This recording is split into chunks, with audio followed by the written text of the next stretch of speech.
Hello children, welcome to Value Education class. In the last class, we have started the first unit, Living in Harmony, and we have discussed some points about our country, India, and its freedom struggle. So let us today continue the lesson. Before continuing, revise the some points what we have learnt in the last class. India is an independent country.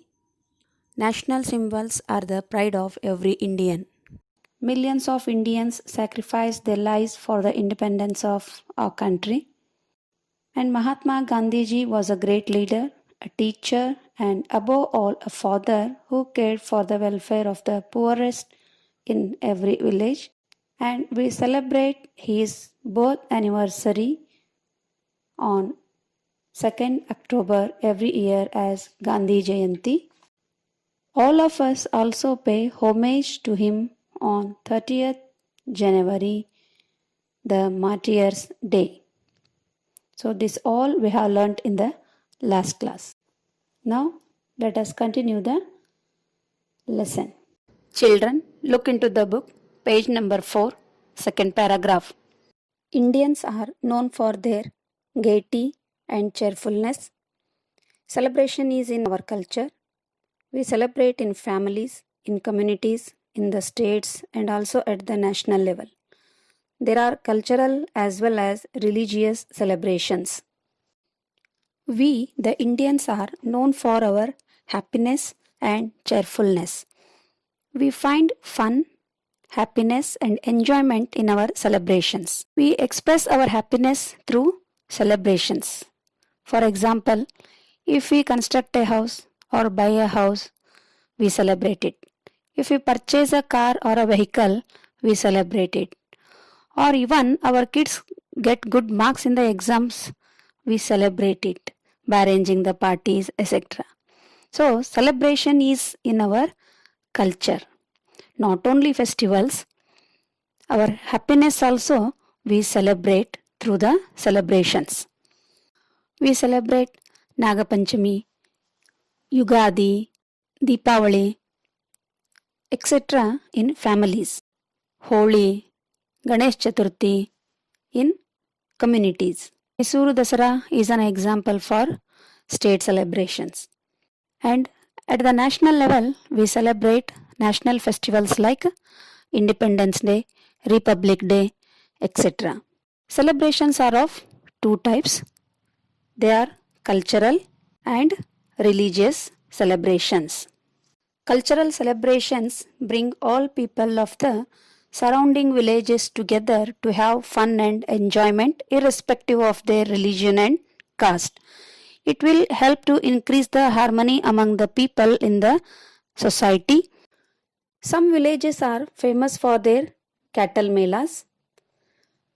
In cattle melas, the cattle are brought and sold. Children, I hope you know that even in Bagalkot also, cattle mela is going to be held every year.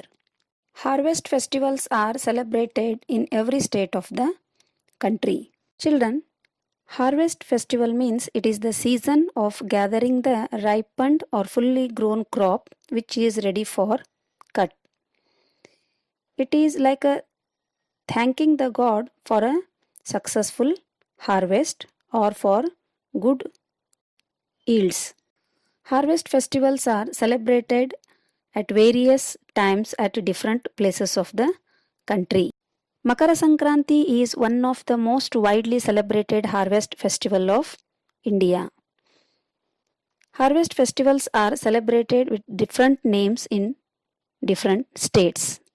For example, Pongal in Tamil Nadu, Baisakhi in Punjab and Haryana, Onam in Kerala, Bihu in Assam, Gudi Padwa in Maharashtra, etc. Food mela is picking up in cities and towns. Nowadays, exhibition of new variety of tasty dishes and snacks is becoming trending in cities and towns. Children, I hope you are aware of the even food mela arranged during the Mysuru Dasara. which is very famous in Karnataka. Boat races, cockfights, camel races, flying of kites and balloons, flower shows, animal fair, etc. are the attractions of these melas. Religious celebrations bring people of all religions and castes together. Generally, these celebrations are centered around famous temples and shrines. Though the religious celebrations are related to particular religion, but the people of other religions and castes also take part in these celebrations. And these celebrations are commonly centered around the famous temples and shrines. Jagannath Rath Yatra of Puri, Kumbh Mela, and pilgrimage to shrine in Ajmer, Velankanni festival in Tamil Nadu, Shabarimala pilgrimage of Kerala are some of the examples. Even though these celebrations celebrated in a particular state or a region, but they attract millions of people from all over the country. This shows the harmony among the Indians. Children, I hope you understood about the cultural and religious celebrations and how these celebrations are helpful in increasing the harmony among the people. Next, we will continue in the next class. Thank you.